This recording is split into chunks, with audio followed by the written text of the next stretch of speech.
دهنم اینقدر پلاس سوخت مردم چه سو میگیرم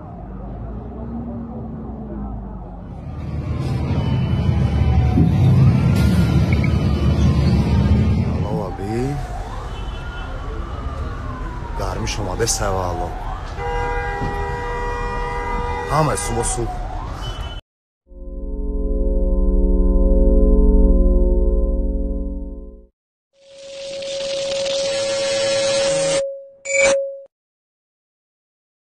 السلام علیکم دوستان عزیز، امیدوارم شما خوب هستین. بر هر یک ما و شما معلوم است که امروز در سامانه‌های اجتماعی یک مغازه در نزدیکی های کاروان آتش گرفت و سبب سوختن را حالا هیچ کس معلوم نکرد و همگی الکی در اینستاگرام، یوتیوب و در تیک تاک گذاشته استادند و خصوصا خودی من نیست.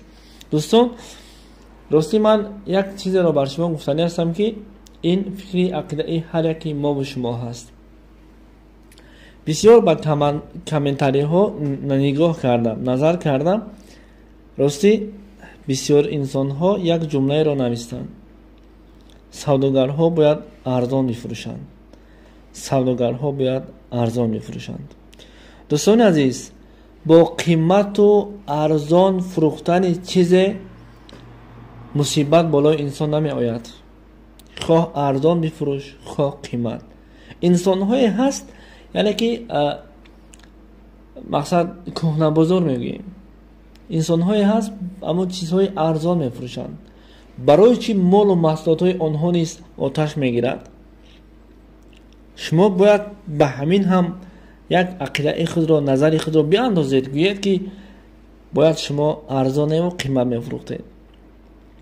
البته ما مردم رو فهمیدن خیلی دشوار است، ما فهمیده هم نمیتوانیم. قیمت فروشه میگن قیمت فروختن، ارزان فروشه میگن ارزان فروختن.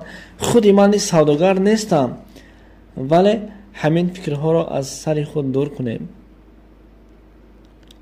زمانه همین را طلب میکند. روز تا روز همه چی قیمت شده است.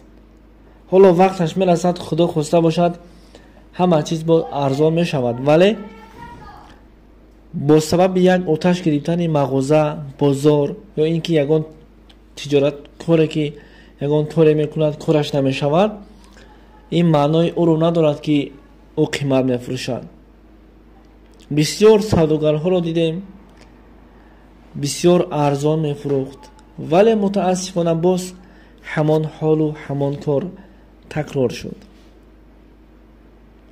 اما صد افسوس که امروز مردم فقط یک گپ دارند: باید ارزان بفروختند، باید این خیر میکردن، آن خیر میکردن. دوستان، خداوند بر ما عقل داده است، خداوند بر ما علم داده است، خداوند بر ما تفکری را برای خود قبول کردن را داده است، خداوند بر ما چیزی داده است که حتی بر ملائکه ها، بر فرشتگان نداده است. پس باید هر کاری میکنیم با عقیده و با همان فکری خود بکنیم. فقط در اینجا سوداگرها گناهکار نیستند. این برق است، این یک سوختار است. این از یک سبب می شود که اگه گوییم یعنی که زمیکنی می دهد و از سبب همان زمیکنی یا به اهمیتی، به توجهی انسان است که با سبب یک کاری اندک چیکار میکنند؟ آتش سر میزنند. یک چیز را فراموش نکنیم، بزرگی چون میگویند که از یک جنگل کلان و از یک درخت بزرگ صدها گوگرد آماده میکنند، اما تنها یک دانه گوگرد میتواند که یک جنگل بزرگ را به کام آتش کشد. این حادثه ها حادثه عادی نیستند، ولی شما هم کمی فکر کنید و سخنهای خوب گویید که آن کسانی که از بار و مسئولات ها سوختند خداوند برایشان صبر دهد، زیرا پس هر یک مشکلی آسانی است و پس هر یک مشکلی آسانی هست.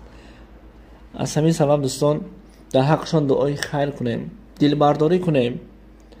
آنجا شخصانی هستند که میلیون ها قرض دارند، آنجا شخصانی هستند که از بانک ها پول گرفتند برای تجارت کردن، برای بیزنس کردن. آنجا شخصانی هستند که از یک برادر خود قرضدار است. آنجا شخصانی هستند که در دفتر قرضهای خود 1000 کس از آنها قرضدار است و او دیگر نمیتواند که از کی چقدر مبلغ گیرد. و همان انسانی که از خدا میترسد و برای روز قیامت خود که برای 1 سومانی هم باشد پرس می شود، مبلغ را آورده می دهد. فکر می کنم این سخنهای من بر شما معقول نشد، زیرا معقول هم نمی شود، چون که میگویند حقیقت تلخ است. پس شما هر کاری میکنید فقط از برای خدا کنید و دعای خیر نسبتشان کنید، زیرا اگر بر جای همانها خود شما و ای کسانی که در کامنتر می نویسید نرخ را بالا کردید، قیمت کردید، این خیلی شد آن خیلی شد، شما نیز اگر سوداگر میشدید آن 10 سومان کرده باشد شما 20 سومان میکردید. این حقیقت است. و اگر با شما یک کس بگوید که قیمت نمیکردی، این خیلی نمیشد، که بر سر تو با یک تبر زد. همین خیلی نه؟ البته که همین خیلی. پس احتیاط باشید از سخنهای خود، با رفتار و گفتارهای خود. السلام علیکم و رحمت الله و تعالی برکاته.